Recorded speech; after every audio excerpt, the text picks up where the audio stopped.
안녕하세요. 30대 중반의 여자입니다.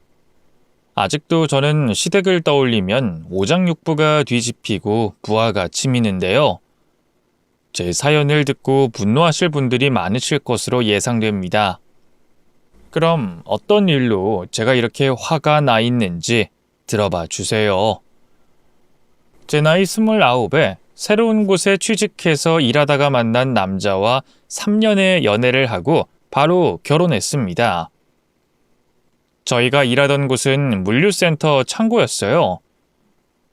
남편은 지게차를 운전해서 물건을 상하치 않은 일을 했고, 저는 전산 기록을 하거나 창고 정리와 같은 잡다한 일을 했답니다. 처음엔 서로에게 큰 관심이 없었는데 매일 얼굴을 마주하고 일을 하다 보니 어느새 사랑에 빠져 있더라고요. 여하튼 그렇게 사랑하게 된 남편과 예식을 생략하고 혼인신고만 하고 결혼하기로 했습니다.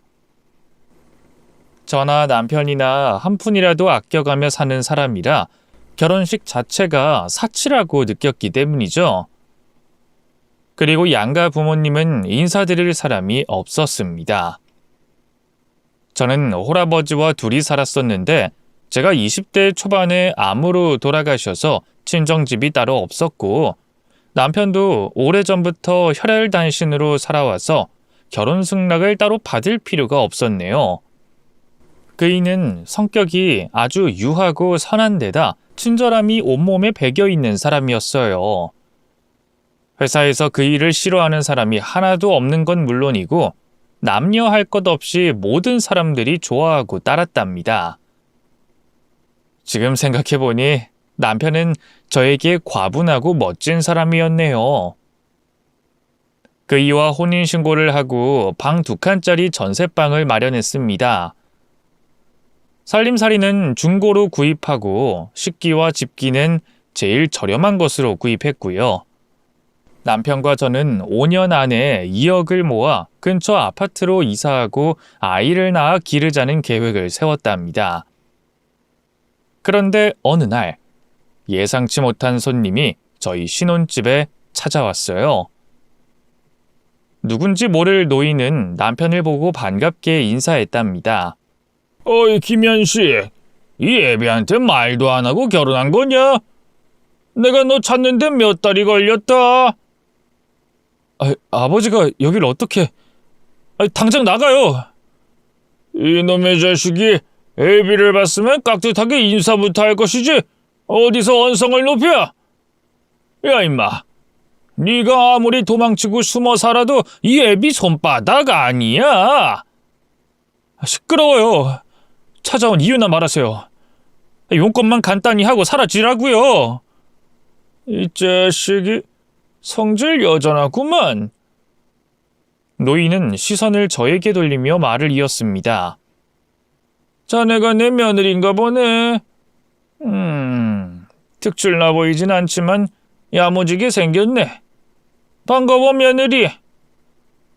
저는 시부모님 2분 다 돌아가신 줄 알고 지내왔기 때문에 갑자기 나타난 시아버지를 보고 놀란 상태였습니다. 저는 말을 더듬으며 시아버지한테 인사를 드렸죠. 네, 반갑습니다. 아버님, 처음 뵙겠습니다. 못 본 걸 본 것 마냥 크게 놀랐네. 대충 상황 보니 현식이가 날 저승간 사람으로 소개한 모양이네. 내 말이 맞지? 네? 아니요. 그게 그러니까... 며느라, 쫄지 마라. 안 잡아먹으니까. 어이 며느리, 나 배고프네. 한상 차려줄 수 있겠나? 네, 준비할게요 아버님. 여기 앉아서 기다리세요. 시아버지와 어색한 대화를 나누고 밥을 하려고 했는데 남편이 제 손목을 잡으며 아무것도 해주지 말라고 하더군요. 여보, 아무것도 하지 마. 저 사람 나한테 죽은 사람이나 다름없어. 아버지라는 말조차 아까운 인간이라고. 그러니까 당신도 무시해버려. 여보, 왜 그래? 아무리 그래도 여기까지 오신 분을 그냥 내보내? 식사라도 챙겨드리고 좋게 대화로 해결하는 게 좋지 않겠어? 남편은 빨개진 얼굴로 시아버지를 노려보다가 이내 제 손목을 놔줬습니다. 그래서 전 주방에서 간단히 찌개를 끓이고 반찬을 접시에 덜어 상을 차렸어요. 처음 본 시아버지는 밥을 아주 맛있게 드시며 저에게 손맛이 좋다는 칭찬을 하셨고, 식사를 마친 후에는 본론으로 넘어가 남편에게 용건을 말했습니다. 현식아, 나 돈 좀 줘라. 한 1,000만 원만 빌려줘. 이 애비가 다음 달에 큰돈 생길 것 같으니까 그때 2배로 갚으마. 결국 돈 뜯으러 온 거예요? 아버지, 제가 아버지한테 또 돈을 줄 것 같으세요? 사기치고 도박하고 여자 끼고 술 마시는데 흥청망청 돈을 쓰는 양반한테 제가 주머니를 벌리겠냐고요? 말 같지도 않은 소리 하지 마시고 밥 다 먹었으면 그만 나가세요. 이놈의 자식이 안 본 사이 성깔이 훨씬 더러워졌네. 야 이놈아, 다음 달에 이 애비가 2배로 갚는다잖아. 잔소리 말고 빨리 1,000만 원 인출해서 가져와. 상황을 보니 시아버지가 남편의 등골을 빨아먹고 사는 것 같았습니다. 도박과 유흥에 쓴다는 남편의 말을 듣자 왜 그동안 시아버지를 죽은 사람으로 말했었는지 알 것 같았네요. 남편이 돈을 주지 않자 시아버지는 바로 저희 집에 벌러덩 누우시며 돈을 줄 때까지 나가지 않겠다고 하셨습니다. 더불어 옷을 벗더니 팬티바람으로 집안을 돌아다녔답니다. 물론 남편이 내보내려고 큰 소리치고 밀쳐도 봤지만 강력본드처럼 착 달라붙어서는 한 발짝도 움직이지 않았답니다. 그이는 머리를 쥐어짜며 제발 꺼져달라고 계속해서 소리쳤어요. 시아버지는 돈만 주면 나가겠다고 말하며 여유있게 텔레비전을 보며 시간을 때우셨답니다. 저는 어찌할 바를 몰라서 눈치만 보고 있었는데 남편이 저에게 사과하며 곧 시아버지를 쫓아낼 거라며 걱정하지 말라고 하더군요. 그이가 돈을 주려는 건가 싶어 신경이 쓰였는데 이틀 뒤 그이가 시아버지에게 건네준 건 돈이 아니라 은팔찌였습니다. 알고 보니 시아버지는 도박장 운영 및 도박 그리고 사기죄로 수배가 내려진 상태였는데 그이가 직접 담당 형사한테 신고를 해서 잡혀가게 만든 거죠. 시아버지는 애비를 감옥에 보내는 아들이 세상 천지에 어딨냐며 쌍욕을 하셨습니다. 이 빌어먹을 개호로 자식아! 넌 이 애비가 꼴랑 돈 1,000만 원 달랬다고 경찰에 신고하냐? 아버지가 저한테 뜯어간 돈이 얼마인지는 알고 계세요? 말해 뭐합니까? 당신은 내 아버지가 아니니까 제발 좀 찾아오지 마세요. 이번에 감옥 들어가면 꽤 오래 썩다 나와야 한다니까 아예 거기서 말년까지 쭉 보내시라고요. 저이 거렁뱅이 같은 새끼! 너 나중에 두고 봐라. 제대로 복수해서 니놈 인생 망하게 해줄 테니까. 지긋지긋하네요. 이봐요 아버지. 이번이 아버지라고 말하는 것도 마지막인 줄 아세요. 다신 얼굴 볼 일 없길 바랍니다. 감옥에서 오래오래 썩으란 말이에요. 저런 페르나 같은 자식! 너 같은 놈은 똥물에 튀겨 죽여야 해! 내가 오늘은 이렇게 잡혀가지만 다음에 기필코 널 씹어먹고 말겠어. 애비가 제대로 된 참교육 해주겠다고! 시아버지는 소리를 고래고래 질렀지만 형사들에게 질질 끌려나가며 순한 양이 됐답니다. 이윽고 경찰차를 타고 유유히 떠나셨고 남편은 저에게 이런 몹쓸 일을 보게 돼서 미안하다 사과했습니다. 여보, 미안해. 내 아버지라는 사람이 저런 논팽이여서 죽었다고 말했어. 나한테 많이 실망했지? 아니야. 당신한테 실망할 게 뭐가 있어. 아버님이 저런 분이면 나라도 없는 셈 치고 살 거야. 잘했어, 여보. 이해해줘서 고마워, 여보. 저 인간 지은 죄가 하도 많아서 아마 오랫동안 나오지 못할 테니까 걱정 내려놓고 살자. 그렇게 시아버지의 등장부터 퇴장까지 정신없이 지나갔습니다. 저는 걱정을 내려두고 남편과 물류창고에서 일하고 집에서는 깨볶는 신혼으로 재미있는 일상을 보냈답니다. 1년 동안 열심히 살고 있었는데 어느 날 퇴근해 집에 갔더니 시아버지가 누워 계시더군요. 저와 남편은 화들짝 놀라 소리를 꽥 질렀답니다. 아, 깜짝이야. 아버지, 아니, 아저씨. 여긴 또 왜 온 거야? 당장 나가. 아버님? 여긴 어떻게 들어오셨어요? 아니, 감옥에 계실 분이 왜 여기 있는 거예요? 저와 남편이 고성을 지르자 시아버지가 다 죽어가는 목소리로 대답하셨습니다. 아니, 너희들 집에 허락 없이 들어와서 미안하다. 비밀번호 알아내는 데는 나만의 노하우가 있어서 쉽게 따고 들어왔다. 그리고 감옥에서 나오게 된 이유는 형 집행정지 판정을 받았다, 현씨가. 예비가 간암이라서 감옥에서 나가란다. 치료해주기 싫으니까 나더러 알아서 치료를 받든 인생을 하직하든 알아서 하라나 봐. 예비가 너무 힘들구나. 간암? 그래서 뭐? 나더러 당신 살려달라고? 내가 미쳤어? 당신 같은 쓰레기 같은 놈을 왜 살려내겠어? 밖에 나가서 암으로 하직하든 객사를 하든 나랑 상관없으니까 당장 내 집에서 나가. 아들아, 내가 많이 미웠나 보구나. 그런데 현씨가 이 예비가 죽을 때가 돼서 그런지 용서받고 싶구나. 내가 여기 온 건 날 살려달라고 구걸하러 온 게 아니다. 너에게 사과를 하고 떠나려고 온 거야.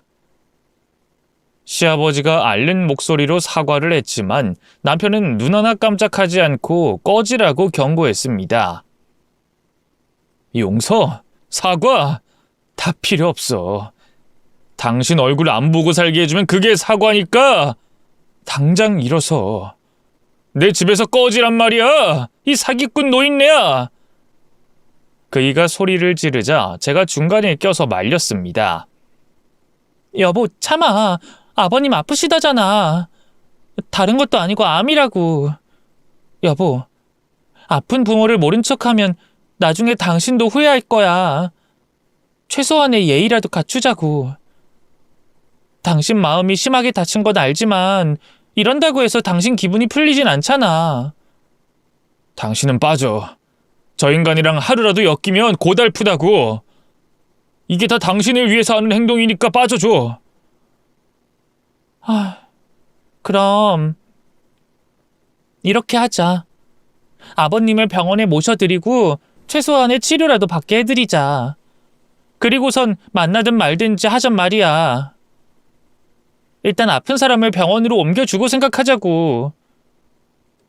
그렇게 말했더니 남편이 흥분을 가라앉히고 시아버지를 등에 업고 차에 태웠습니다. 그리고 대학병원에 가서 재검사를 하고 입원시켜드렸답니다. 시아버지의 간암은 다른 장기로 이전되지 않았대요. 그래서 간 이식을 하면 치료와 회복이 가능하다고 했습니다. 저는 남편에게 감히 이식 수술을 해주라는 말은 하지 않았고 시아버지의 항암 치료비라도 지원해드리자고 말했답니다.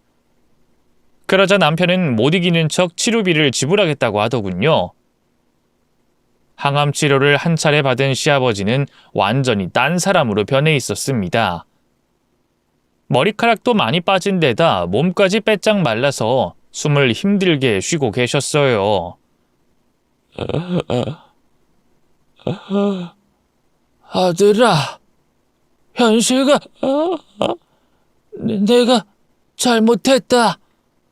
널 제대로 키우지도 못했고 평생 너를 속이고 돈만 갈취했구나. 이런 애비가 세상에 또 있을까 싶다. 진심으로 잘못했다. 이 애비가 저승에 가면 꼭 너에게 저지른 벌 받도록 하마. 말씀하시는 걸 보니 진짜 고통스러워 마지막을 준비하는 사람처럼 들렸습니다. 그러자 남편은 눈시울을 붉히며 대답했죠. 이 멍청한 인간아. 그러게 좀 착하게 살지.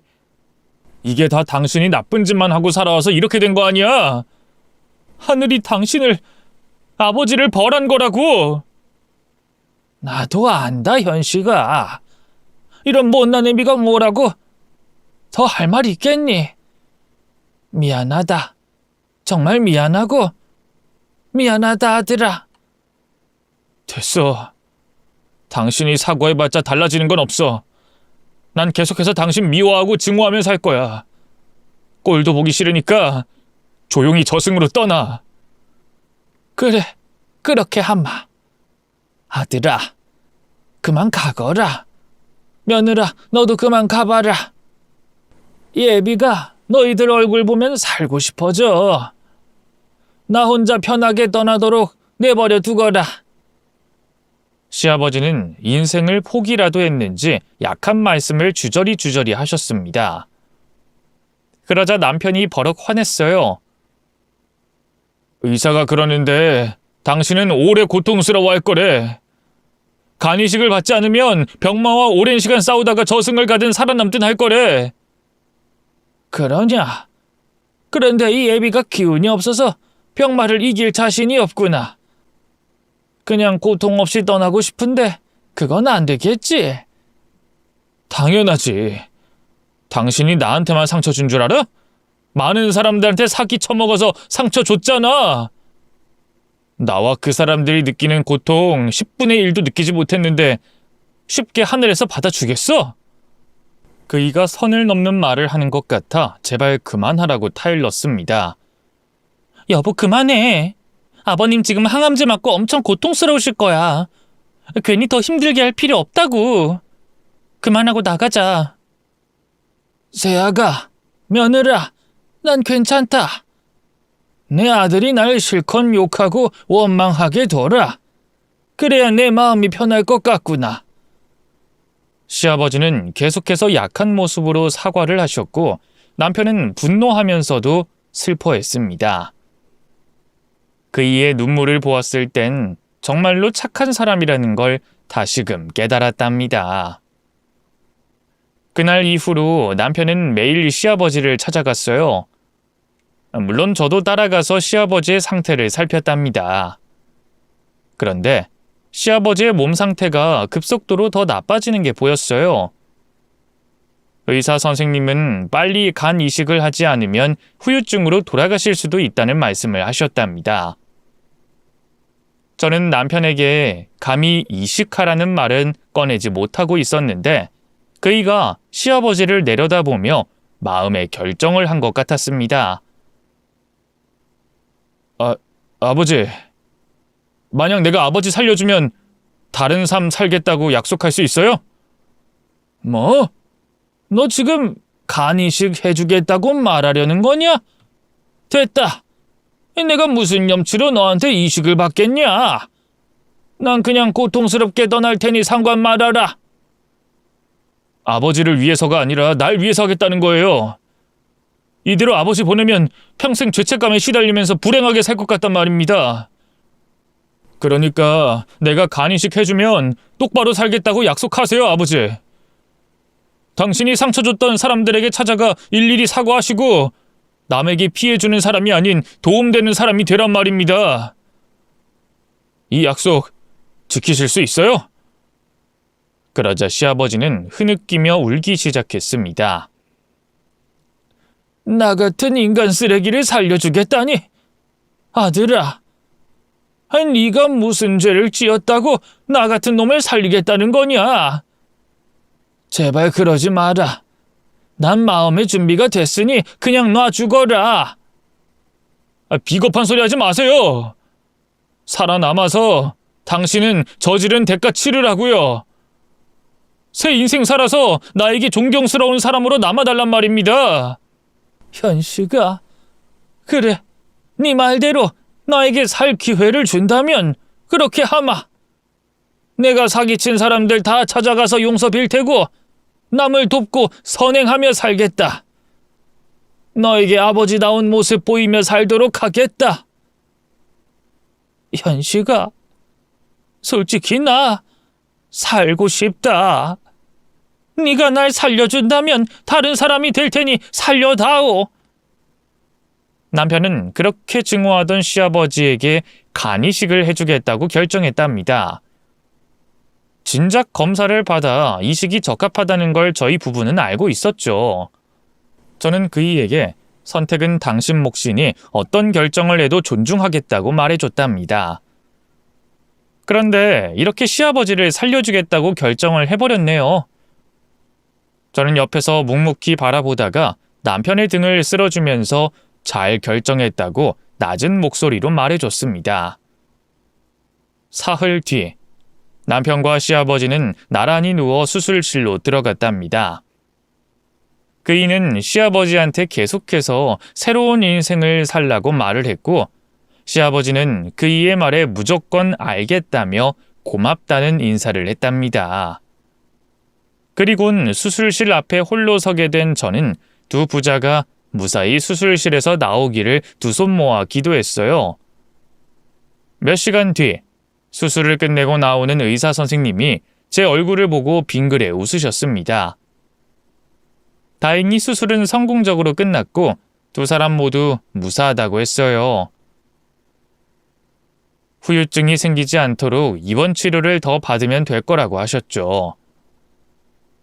병실로 도착한 두 부자는 나란히 누워 긴 잠을 자고 있었습니다. 저는 방해가 되지 않도록 숨을 죽이고 조용히 기다렸어요. 늦은 밤이 돼서야 남편이 먼저 깨어났답니다. 여보, 괜찮아? 어디 아픈 데 없어? 조금 욱신거리네. 수술은 잘 됐대? 당신도 아버님도 무사하대. 이제 며칠 입원하면서 경과 지켜보자고 하셔. 그런데 아마 두 사람이 똑같이 태어날 수 있을 거야. 여보, 정말로 고생 많았어. 여보, 미안해. 내가 몸뚱아리 하나만 건강한 걸 믿고 당신과 결혼을 결심했는데 이런 모습 보여서 진심으로 미안해. 아니야. 나라도 당신과 같은 결정했을 거야. 아무리 미워도 부모는 부모잖아. 아주 잘한 일이니까 괜한 말은 그만해. 남편이 깨어나고 조금 더 시간이 지나자 시아버지가 눈을 뜨셨어요. 시아버지는 가득히 머금은 미소를 뽐내며 남편과 저를 바라보셨습니다. 아들아, 며느라, 아이 고맙다. 아이 두 사람에게 내 목숨 빚지게 됐구나. 아이 난 이제 진짜로 새 사람이 될 거야. 아버님, 고생 많으셨어요. 그리고 축하드려요.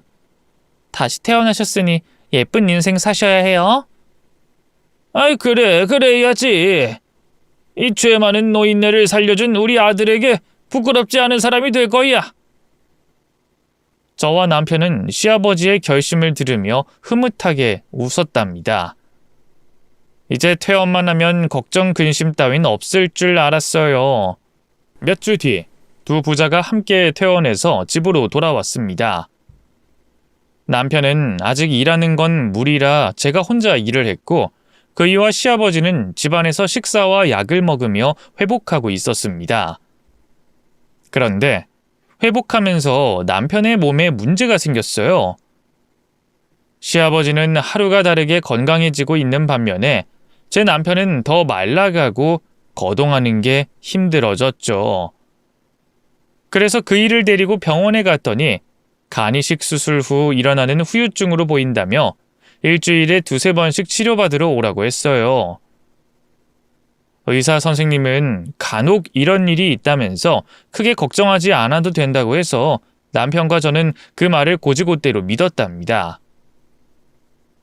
그런데 두 달 뒤 하나의 사건이 터지면서 남편의 상태가 더 심하게 나빠졌습니다. 몸을 회복한 시아버지가 남편의 통장을 가지고 도망갔거든요. 저희와 약속했던 건 모두 무시해버리고 예전같이 사기꾼의 삶을 살기로 했나 봅니다. 남편은 극도로 흥분하며 시아버지가 두고 간 옷가지를 집어 던졌어요. 이 개같은 짐승놈! 내가 사람 구실하라고 살려놨더니 한 달 만에 내 통장 가지고 튀어? 내가 미쳤지. 그런 쓰레기를 살려줄 생각을 한 내가 등신이야. 여보, 그만하네. 당신 이러다 쓰러지겠어. 그리고 아버님이 이렇게 원래대로 돌아갈 거라고는 상상도 못한 일이잖아. 당신 탓 아니야. 아버님이 나쁜 사람이라고. 내가 그 노인네를 살려놔서 또 사기치고 도박하고 다니면 어떡해. 그놈 때문에 피해자가 또 생기면 어떡하냐고. 내가 뭐에 홀려서 그 놓친 애한테 간이식을 해준 건지. 남편은 흥분해서 말을 뱉더니 식은땀을 흘리며 옆으로 쓰러졌습니다. 여보, 왜 그래? 많이 아파? 잠깐 기다려봐. 119 부를게. 조금만 참아. 정신 놓지 말고. 저는 남편의 손과 발을 주무르며 정신을 계속 깨어있게 해줬습니다.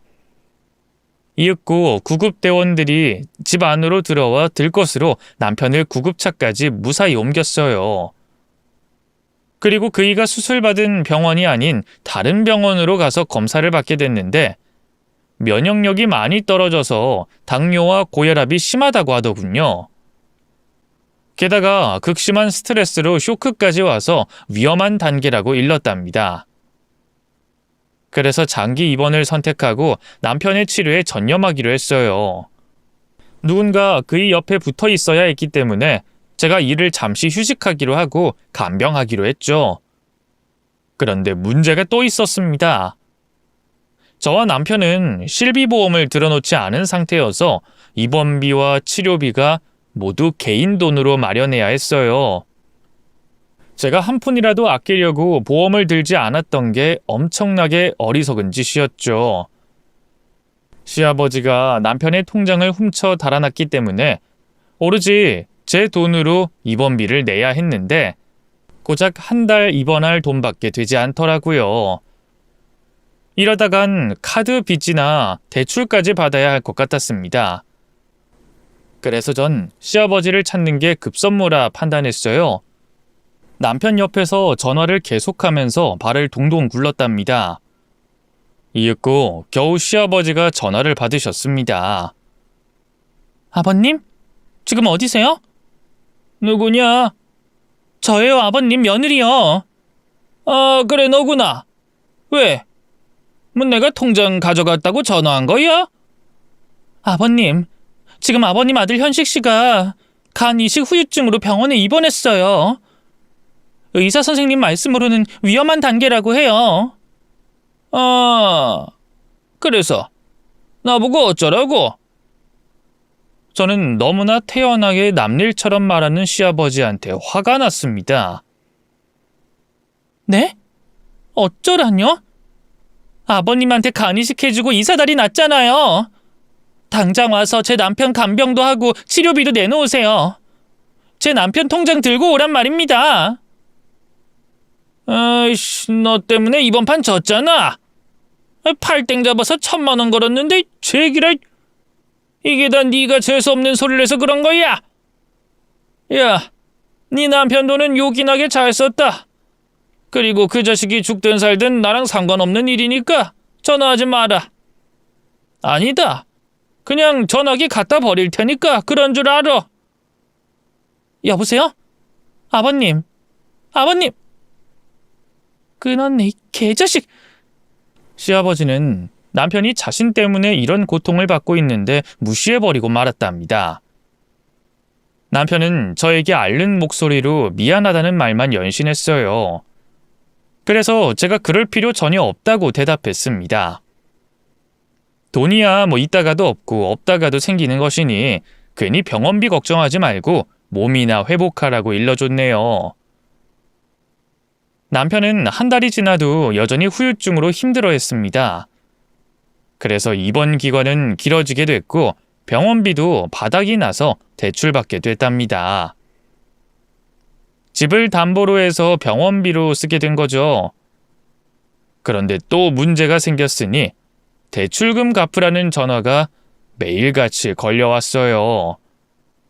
원금은커녕 이자를 한 푼도 내지 못하고 있으니 닥달하더라고요. 이에 저는 조금씩이라도 갚으려고 병원에서 남편을 돌보며 잠깐씩 할 수 있는 일이 뭐가 있는지 찾아보기로 했어요. 남편 앞에서 알바를 찾으면 걱정할 것 같아 휴게실로 잠시 나와 일할 만한 게 뭐가 있는지 찾아보고 있었죠. 그러다 곧 눈에 띄는 알바 자리가 보였어요. 택배 상하차 일인데 새벽에 몇 시간만 해도 꽤 벌이가 되는 것 같더라고요. 그래서 바로 담당자에게 전화를 걸었더니 이미 사람을 모두 구했다며 전화를 끊었답니다. 저는 긴 한숨을 내쉬며 다른 알바 자리를 찾고 있었는데 휴게실에 앉아있던 환자복을 입은 할머니가 말을 걸어왔어요. 저기 새댁, 일자리 찾는 거요? 아, 네. 제 남편 병원비를 대출로 받아서 냈거든요. 매일 전화로 들들 볶고 있네요. 이자라도 내라면서요. 아이, 그래서 한 달에 얼마나 필요한 건데? 새댁, 그럼 혹시 나랑 일해보지 않을 텨? 내 간병인이 되어주면 시급으로 3만 원씩 줄게. 내가 혼자 샤워도 못하고 똥도 누기 힘들어서 새댁이 도와주면 좋을 것 같은데. 자네 남편 간병하면서 틈틈이 와서 날 도우면 고마울 것 같다고. 시급 3만 원이요? 할머니, 저 할게요. 열심히 돌봐드릴 테니까 저한테 간병 맡겨주세요. 아이, 그려, 잘 됐구만. 그럼 간병도 하고 내 말동무도 좀 해주게. 자네가 정성껏 하면 내가 보너스도 줄 테니. 정말요? 고맙습니다, 할머니. 아니, 여사님이라고 불러야 하나? 감사합니다, 여사님. 그려. 그럼 자네 남편 옆에 더 붙어 있다가 저쪽 그 1인식 VIP 병실로 오게. 알고 보니 여사님은 입원실에서 가장 비싼 VIP 병실에서 입원 중이었습니다. 저는 이렇게 일자리를 구해 정말 다행이라 생각하고 남편에게 비밀로 하고 틈틈이 오가기로 했답니다. 하루에 1시간씩 3번만 왔다 가라고 하셔서 남편이 식사를 마친 후에 여사님을 찾아갔어요. 그런데 제가 샤워를 시켜드리는 것 이외에는 특별히 해드릴 게 없었죠. 저는 돈까지 받는 간병인인데 너무 공짜로 돈을 버는 것 같아 일을 찾아서 하려고 했답니다. 그러자 여사님이 말씀하셨어요. 아이, 새댁, 정신없게 왔다 갔다 하지 말고 나랑 앉아서 드라마나 보자고. 그냥 같이 수다 떠는 것도 간병하는 거야. 얼른 편하게 앉아. 네? 여사님, 제가 너무 공짜로 돈을 버는 것 같아서요. 사실 제가 하는 일이 여사님 샤워시켜드리는 것 말고 하는 게 없잖아요.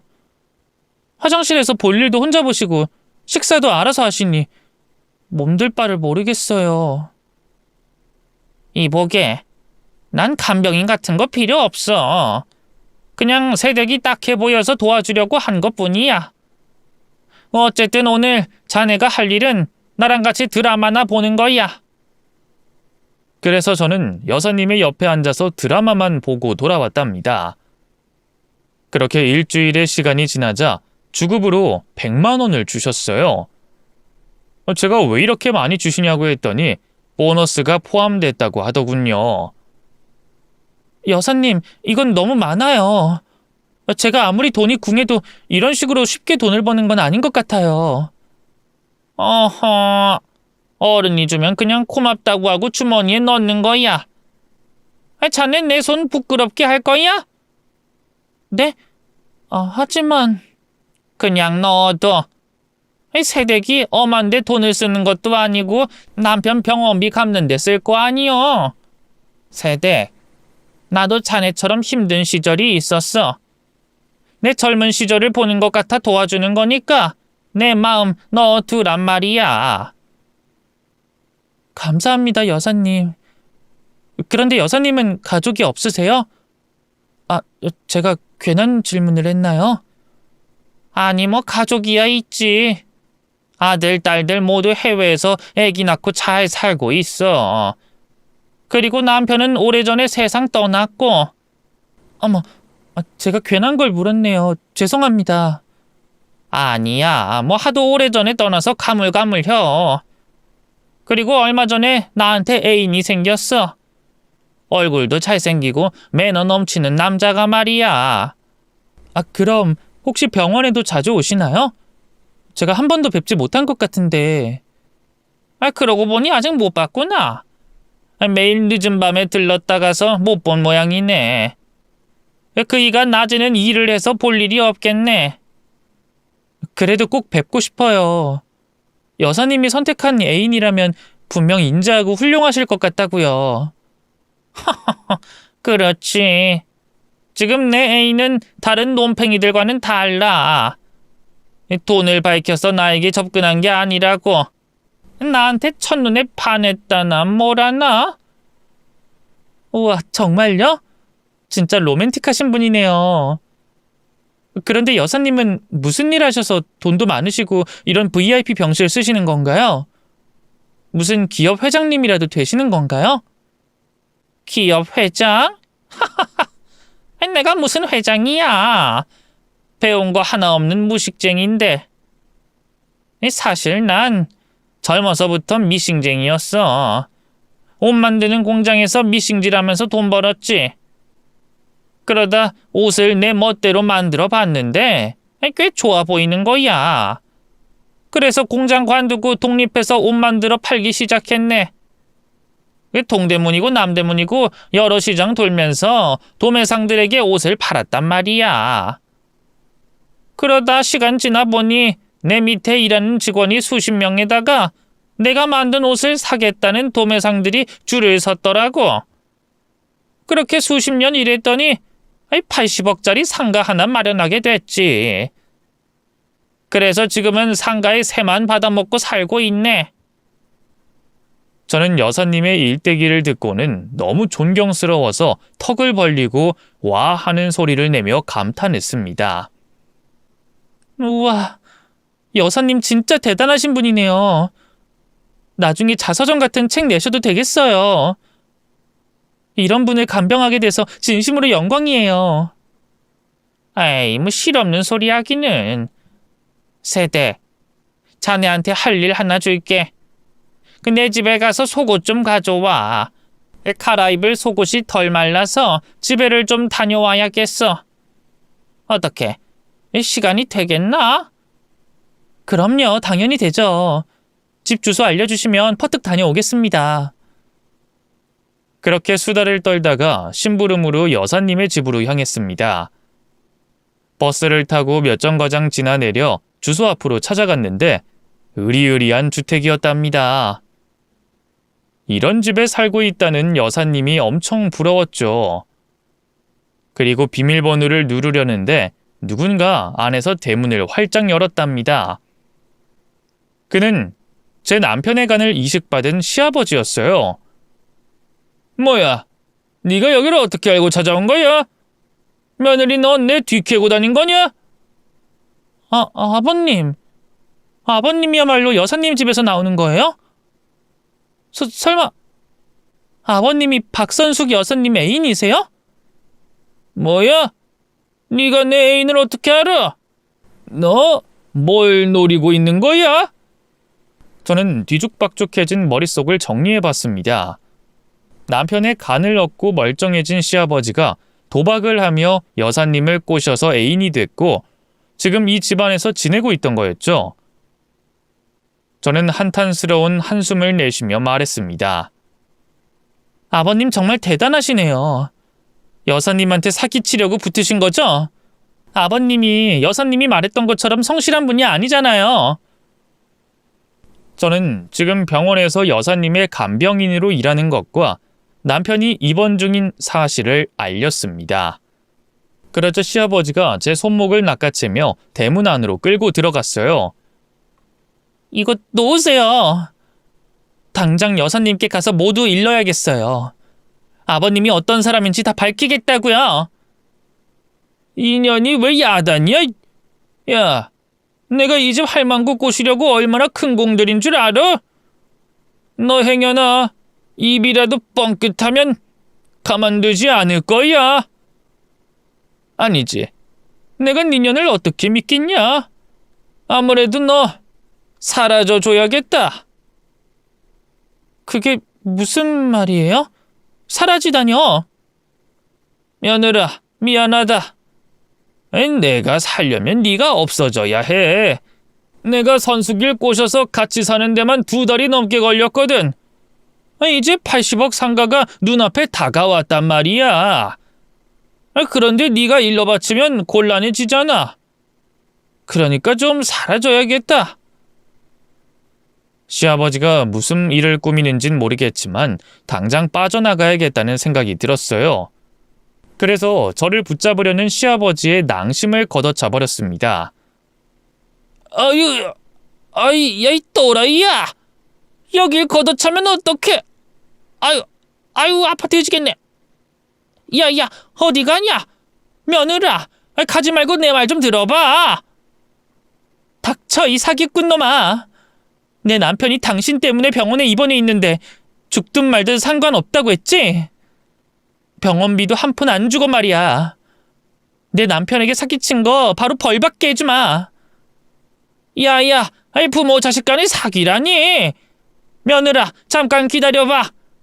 내가 선수기 꼬셔서 상가 먹으면 절반 나눠줄게. 그러니까 멈춰봐. 우리 대화로 풀어보자고. 웃기는 소리 하고 있네. 이 쓰레기 같은 사기꾼 자식. 너 잘 걸렸어.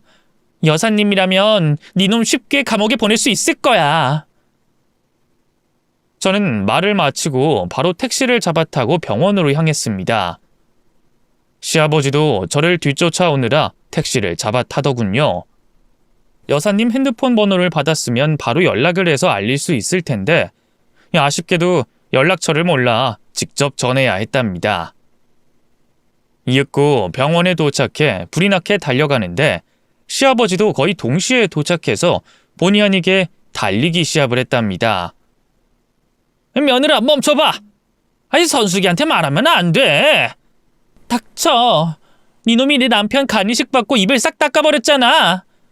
훔쳐간 돈도 돌려주지 않았고. 당신 이제 끝났어. 내가 여사님께 모두 일러서 니놈 남은 인생 감옥에서 보내게 해주겠어. 안 돼. 나 형 집행정지라서 이번에 들어가면 진짜 나오기 힘들어. 며느라, 내가 잘못했다. 그만 뛰고 나랑 이야기 좀 하자. 너도 그만 가난해서 벗어나야지. 내가 호강시켜줄게. 세아가. 저는 노친네가 무슨 말을 하건 한 귀로 흘려버리고 여사님의 병실로 달려갔습니다. 그런데 시아버지가 제 뒤에서 머리채를 잡고 화장실로 끌고 가는 바람에 일이 어려워졌답니다. 이년이 말을 존나게 안 듣네. 야, 내가 한방 크게 해서 돈 준다고 했잖아. 왜 사람 말을 끝까지 안 듣고 뛰고 그래? 이년아, 너 지금 크게 실수하는 거야. 선숙이한테 입방정 떨면 네 인생이 끝장이라고. 내가 사기치려고 한 걸 알면 아마 그년이 할 수 있는 모든 걸 동원해서 날 엿먹일 거란 말이야. 너 선숙이가 얼마나 무서운 년인지 모르지? 무서운 분인 거 잘 알지. 자수성가하신 데다 인맥도 화려하셔서 너 같은 일개 사기꾼 놈 인생 쓰레기통에 처박는 건 일도 아니라는 걸 말이야. 난 당신이 무슨 짓을 해도 여사님께 진실을 알리고 말겠어. 이년 안 되겠네. 너 내 말 한마디면 조폭들한테 잡혀가게 해줄 수 있어. 내가 도박장에서 일하는 건 알지? 걔들 엄청 무섭다. 너랑 현식이를 쥐도새도 모르게 사라지게 할 수 있다고. 아까 나를 그놈들한테 끌고 가려고 한 거지? 그런데 어쩌지? 여긴 병원이고 CCTV도 널렸다고. 그런 건 상관 안 해. 넌 걸어서 여길 나가지 못할 거니까. 그럼 일단 네 년을 좀 패야겠다. 그 다음에 조폭들이 와서 정리해 줄 거야. 잘 가라 이 멍청한 년아.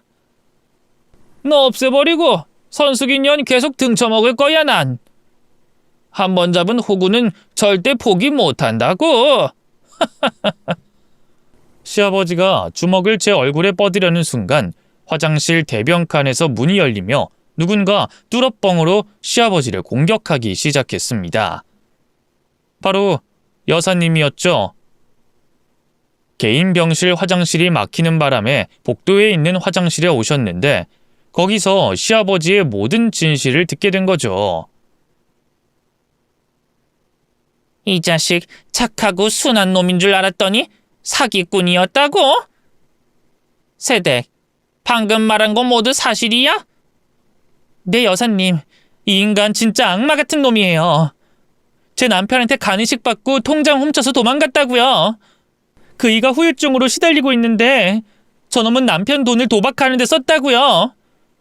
그리고 여사님께 사기치고 있는 중이고요. 내가 사람 보는 눈이 있는 줄 알았는데 완전히 눈깔이 삐었었구나. 이런 참놈을 알아보지 못하고 말이야. 이거 아주 자괴감이 드는걸. 이 김춘배, 당신 날 가지고 놀았구나. 감히 박선숙한테 사기를 치려고 했다니 정말 용감해. 이런 제 얘기를 다 들통났네. 그래 맞다 이 망할 할망구야. 인연이 돈 좀 있다고 해서 사기 좀 치려고 했다. 근데 뭐 네가 나한테 준 거 있냐? 사기란 자고로 받아먹은 게 있어야 성립한다고. 너 말 잘했다. 너 얼마 전에 나한테 100만 원 빌려갔잖아. 쓸 데가 있다면서 말이야. 뭐? 꼴랑 그 100만 원으로 사기죄로 넣는다고? 야, 이 미친 할망구야. 그렇게 따지면 대한민국 사람 대부분이 사기죄로 콩만 먹겠다. 글쎄, 내가 똥 싸면서 당신이 사기꾼인 걸 듣고 바로 친한 검사 놈한테 전화했어. 아마 지금쯤 형사들이랑 대동해서 여기로 오고 있을 거야. 검사 앞에 가서도 그렇게 말해봐. 검사? 이런 씨부랄, 내 인생 하직하게 생겼네. 안 되겠다. 이럴 땐 튀는 게 상책이야. 시아버지는 화장실 복도로 튀어나가 도망치려고 했는데 저와 여사님 둘이 몸을 날려서 시아버지의 다리 하나씩 잡고 넘어뜨렸습니다. 그리고 손바닥으로 시아버지의 등짝을 사정없이 내리쳤답니다. 아이 그만 놔줘. 나 도망가야 해. 이번에 들어가면 진짜 호호 할아버지가 될 때가 돼서야 나올 거란 말이야. 이 우라질 놈아. 내 남편이 간이식으로 살려놨더니 은혜를 이따위로 갚아? 너 같은 놈은 평생 감옥에서 썩어도 싼 놈이야. 절대 못 놔주니까 포기해. 아니 며느라, 선수가 그만 좀 놔주라. 내가 미안하다. 정말 잘못했어. 불쌍한 놓친 내가 돈 욕심이 나서 못된 짓 했다. 두 사람한테 빌 테니까 제발 좀 놔줘. 저와 여사님은 시아버지를 끝까지 잡고 늘어졌습니다. 하지만 도망치려고 하는 시아버지가 괴력을 발산하는 바람에 손에서 놓치고 말았어요. 두 발로 저와 여사님을 걷어찬 시아버지가 자리에서 벌떡 일어났습니다. 빠져나왔다. 이 멍청한 년들아. 검사랑 경찰이 온다고? 야, 이 김춘배가 어떤 놈인 줄 알아? 얼마 전에 형사 100명 따돌리고 도망간 놈이라고. 잘 봐라. 이 김춘배가 어떻게 빠져나가는지 말이야. 저와 여사님은 뒤로 자빠져서 허리를 삐끗했습니다. 그래서 쉽게 몸을 일으키지 못해 시아버지를 눈앞에서 놓칠 상황이었죠. 시아버지가 저희 두 사람에게 시시콜콜 떠들고 돌아서는데 그 순간 제 남편의 주먹이 시아버지 턱주가리를 날리면서 쓰러뜨렸습니다. 아이고, 이건 또 뭐야? 나다 이 사기꾼 놈아. 내 간 떼서 살려놨더니 아직도 정신 못 차리고 이따위로 살아? 난 당신 살리다가 죽을 고비를 넘겼다고. 에이 젠장을. 야, 넌 애비한테 주먹질하냐? 어디서 배워먹은 짓이야? 당신이 나 어릴 때 허구한 날 팼잖아. 기억 안 나? 어휴, 내가 과거를 다 잊고 당신 살리는 게 아니었어. 정말 바보 같은 짓이었다고. 내가 이런 놈을 위해 목숨을 바치다니. 이 새끼가 정말 애비한테 못하는 소리가 없네. 야, 이 자식아. 그래서 네가 지금 죽었냐? 멀쩡하게 살아있잖아. 야, 잠만 말고 비켜. 나 지금 튀어야 할 순간이니까. 자신 있으면 날 제끼고 튀어봐, 이 사기꾼 자식아. 남편은 며칠 사이 몸을 회복하긴 했는데 이 정도로 건강해질 줄은 몰랐어요. 그이는 시아버지를 향해 주먹과 발길질을 퍼부으며 떡실신 시켜버렸답니다. 결국 병원에 도착한 검사와 경찰들에게 체포되고 말았죠. 들어보니 간이식 수술 후에도 도박과 사기로 형사들에게 쫓기는 상황이라 여사님이 고소하지 않아도 수배범으로 쇠고랑을 채울 수 있었답니다. 그래서 시아버지는 오랜 징역을 선고받고 감옥에서 호호 할아버지가 될 때까지 살게 됐습니다. 그리고 다행히 건강을 찾은 남편은 얼마 뒤 퇴원을 하게 됐어요. 그래서 VIP 병실로 가서 여사님께 인사를 드리러 찾아갔답니다. 여사님, 저 이제 집으로 돌아가게 됐어요. 여사님 덕분에 치료비도 벌고 나쁜 사기꾼 놈도 잡았네요. 고맙습니다. 아이고, 새댁이 별말을 다 하네. 고마운 거로 따지면 내가 훨씬 더 고맙지. 자네 아니었으면 그놈한테 사기당했을지도 모른다고. 이 사람 인연이 이렇게 연결돼서 얼마나 다행이고 좋은지 몰라. 그래, 나가선 무슨 일 하려고? 저랑 남편은 물류창고에서 일하고 있어요. 다시 그리로 돌아가야죠. 그러지 말고 내 밑에서 일해보지 않을 텐가? 내 상가에 자리 하나 줄 테니까 거기서 장사 한번 해봐. 처음부터 돈 많이 벌겠다는 욕심은 하지 말고 사람 상대하는 거 배우면서 열심히 일해보라고. 내가 임대료 같은 건 받지 않을게. 인테리어랑 재료비 같은 것도 모두 지원해주고 말이야. 네? 여사님, 그건 너무 파격적인 선물이에요. 제가 뭐라고 그렇게까지 해주세요. 새댁이 모기는 내 귀한 인연 아닌가. 앞으로 내가 든든한 백이 돼줄 테니 새댁 남편이랑 열심히 장사해봐. 저와 남편은 너무 과한 선물이라 거절하려고 했지만 여사님이 한사코 자기 밑에서 일하길 바란다며 부탁하듯이 말씀하셔서 감사히 받기로 했답니다.